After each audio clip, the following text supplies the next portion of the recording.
Você sabia que o português brasileiro tem mais de 40 verbos irregulares? Calma, hoje você vai descobrir um truque genial para dominar isso sem surtar e sem ficar maluco. Eu sou Hugo Araújo, seu mentor no aprendizado de idiomas e host do podcast e da comunidade do Patreon que ajuda estrangeiros a aprender português brasileiro do jeito mais intuitivo possível. Você vai encontrar inclusive o link para conhecer nossa comunidade com material exclusivo para download relacionado a esse e a outros vídeos na descrição desse vídeo. Se você já travou na hora de conjugar um verbo como fazer ou ter, este vídeo é para você. Verbos em português podem parecer um labirinto, mas tem uma lógica por trás dessa loucura. E acredite, até a gente que é brasileiro erra muitas vezes. Mas por que isso é tão difícil? E como vencer esse desafio? Vem comigo para a gente descobrir juntos. Imagine que você aprendeu eu vou, mas daí aparece eu fui, eu ia, eu iria. O problema não são só os 20 tempos verbais ou mais de 20 tempos verbais, mas muitas exceções que praticamente viram regras. Por exemplo, ser e ir têm a mesma conjugação no passado. Ser. Eu fui. Eu fui um bom menino. É, exatamente. Ser e ir tem a mesma conjugação no passado. Por exemplo, eu fui uma criança feliz. Mas eu também posso dizer eu fui ao supermercado. Um desses casos é o fui do verbo ser, o passado de ser. O outro é o passado de ir. Como não ficar maluco com tudo isso, né? Verbos como ouvir, por exemplo, mudam o radical e se tornam ouço no presente. Eu ouço. No passado, pode virar ouviam. Eles ouviam ou eu ouvia. E a pronúncia? Você mesmo nos verbos regulares talvez tenha dificuldade com a pronúncia de verbos como eles comerão, que significa eles vão comer no futuro, contra eles comeram no passado. Muito parecido, comerão, comeram. Uma sílaba muda tudo e aonde vai a ênfase, a tônica da sílaba, muda todo o sentido. Sem contar os regionalismos. Como não se perder nesse labirinto gramatical? Bom, vamos começar pelo básico. Verbos regulares. Eles seguem alguns padrões. E é legal saber esses padrões. Por exemplo, os verbos regulares, na sua conjugação, no seu modo infinitivo, ou seja, no seu modo regular, sem conjugar, terminam em ar, er ou ir. Ou, se você preferir, ar, er ou ir. Falar, por exemplo, vai seguir um padrão. Eu falo, você fala, nós falamos. No passado, ele também vai seguir um padrão, porque ele termina em ar. Eu falei, ele falou, nós falamos. Os verbos que terminam com er vão seguir um padrão um pouco diferente. No presente, eu como, você come, nós comemos. No passado, eu comi, você comeu ou ele comeu, nós comemos. E verbos terminados em ir seguem outro padrão. Eu abro, por exemplo, abrir, né? Eu abro, você abre, nós abrimos. E no passado, eu abri, ele abriu, nós abrimos. E aqui tem um detalhe interessante, que você pode perceber que os verbos na terceira pessoa do plural, nós abrimos, nós comemos, nós amamos, eles ficam da mesma maneira, tanto no presente quanto no passado. Mas os irregulares são os verdadeiros vilões. E aqui vai uma das dicas bem importantes para você não se perder nesse labirinto dos verbos irregulares. Foque nos 10 mais usados. Entre eles, é muito importante aprender a usar bem o verbo ser. Eu sou, ele é, nós somos. O verbo ter. Eu tenho, ele tem, nós temos. O verbo ir. Eu vou, ele vai, nós vamos. E alguns verbos que têm a mudança de radical, por exemplo, dizer. Não é eu dizo, mas é eu digo. Então isso muda ali aquela raiz do verbo. É fazer, não é eu fazo, é eu faço. Ele faz, nós fazemos. Outros verbos que são curiosos e diferentes e que até muitos brasileiros erram, tem a ver com o verbo vir. Eu venho, ele vem, eles vêm.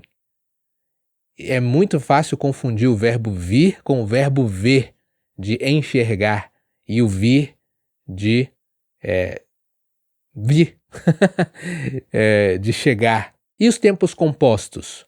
Por exemplo, é importante você aprender a usar quando vem dois verbos juntos. Por exemplo, eu tinha falado.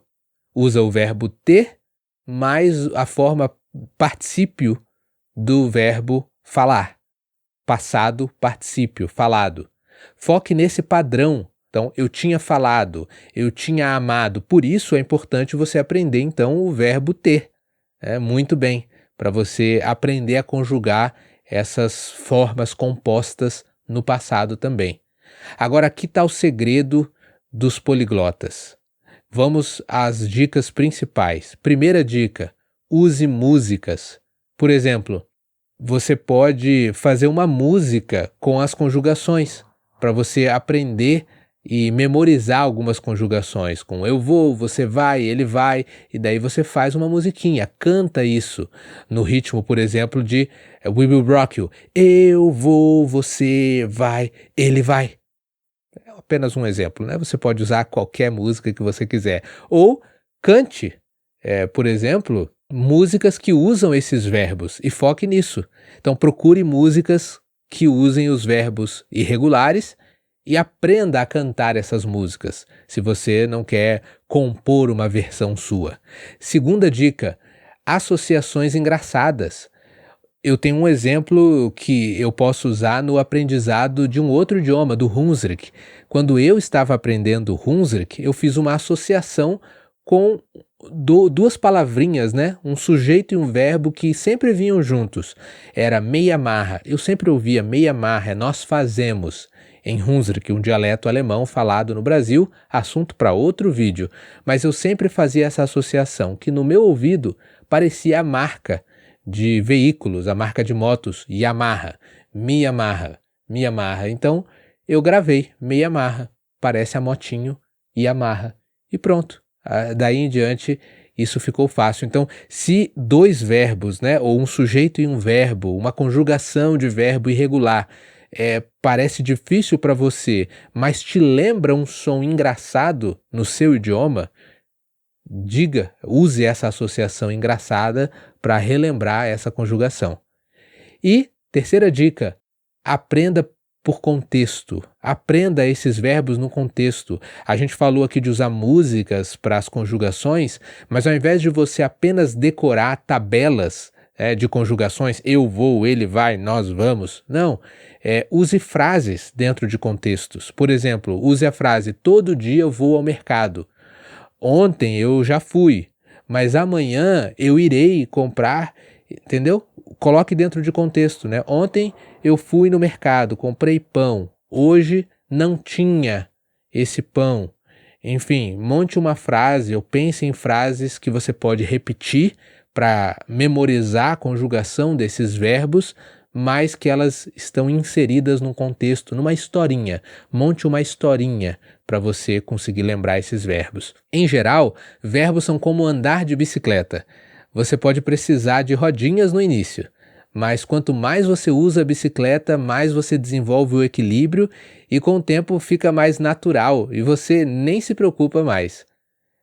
Aí você vai poder tirar uma rodinha, tirar outra rodinha e com o tempo você vai estar andando equilibrado, passando por todos esses verbos irregulares malucos.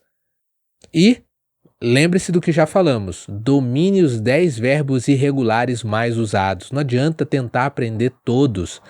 Foque nos 10 mais usados, domine eles e você vai se sentir muito mais confiante ao falar português. Use músicas, use associações criativas e engraçadas e pratique com diálogos reais e dentro de contextos. Nem que você precise usar uma inteligência artificial para conversar com você, como o ChatGPT.